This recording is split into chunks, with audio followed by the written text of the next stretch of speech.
পরপুরুষের হাত ধরে পালিয়ে যাওয়ায় জীবিত মায়ের শ্রাদ্ধ করলো তার ছোট্ট সন্তান। জীবিত মায়ের শ্রাদ্ধ শান্তি করলো 7 বছরের ছোট্ট ছেলে। এমনই এক ঘটনা ঘটেছে পশ্চিম মেদিনীপুর জেলার চন্দ্রকোনা রোডের দরখলা এলাকায়। কিন্তু কেন এক জীবন্ত মানুষের শ্রাদ্ধ অনুষ্ঠান? আর সেই প্রশ্ন খুঁজতেই গ্রামে গিয়ে দেখা যায় নিজের মায়ের শ্রাদ্ধ শান্তি করছে 4 বছরের এক ছোট্ট ছেলে।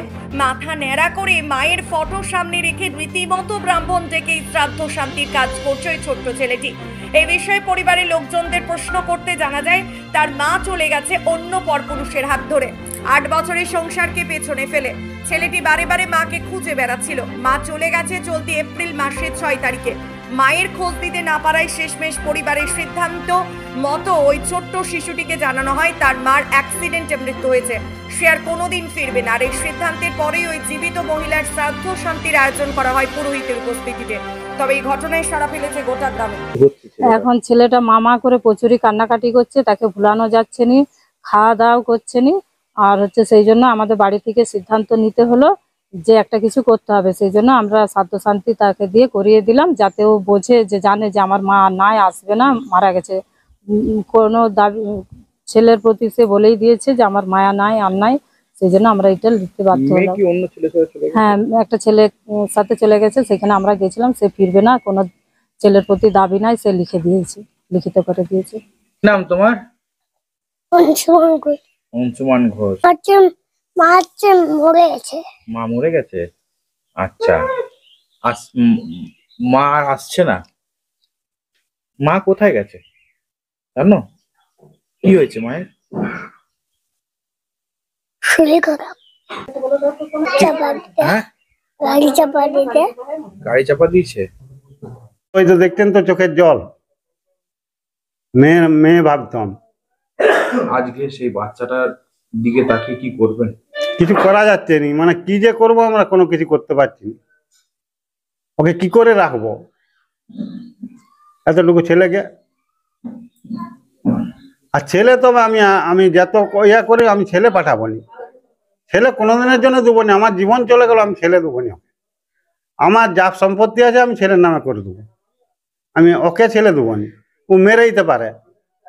ও যখন নিজে ছেলেটা আমি নিয়ে গেলাম ডাক্তার, হ্যাঁ আমি ডাক্তার বাড়ি নিয়ে গেলাম, ডাক্তার দেখানোর পরও রতে ঝামেলা হতে আমি ওকে আসতে পারিনি। বললাম ঘন্টা খানেক থামো, 1 ঘন্টা থামতে যে আমাকে এক জায়গায় দাঁড় করে দিয়ে বসলো। বসে আমি এবারে ওকে 2টা নাড়ু দিয়েছি, নাড়ুগুলা নিয়ে আমি বললাম তাহলে ওদিকে দিবে যাও।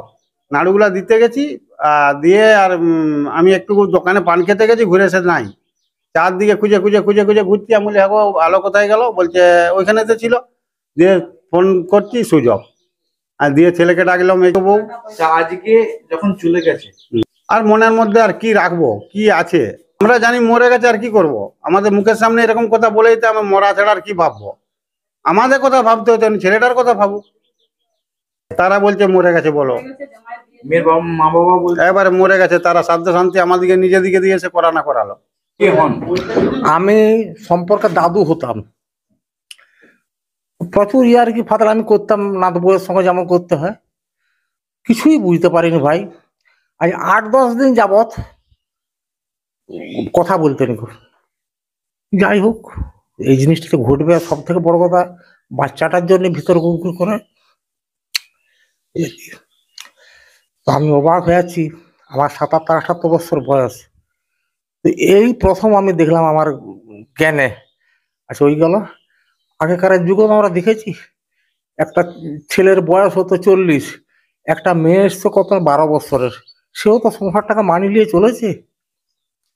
কিন্তু কি করলেন সেই জিনিসটা যাচ্ছে না। এটা একেবারে অসম্ভব জিনিস, এটা মেনে নিতে পারছি না। একটা বাচ্চাকে ছেড়ে চলে যাবে, মানা যাচ্ছে না। এখন মৃত বলেই ভেবে নিচ্ছে, আর কি করব? আর ওইটুকু বাচ্চাকে যদি ছেড়ে চলে যেতে পারে, সেটা মৃত বলেই ভাবতে হবে তাকে।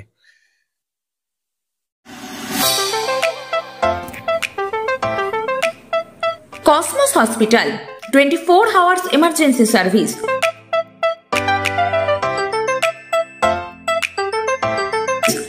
155 পূর্ব দিগন্ত, EM bypass, Santoshpur, Kolkata 75। Cosmos Hospital, solutions you can trust.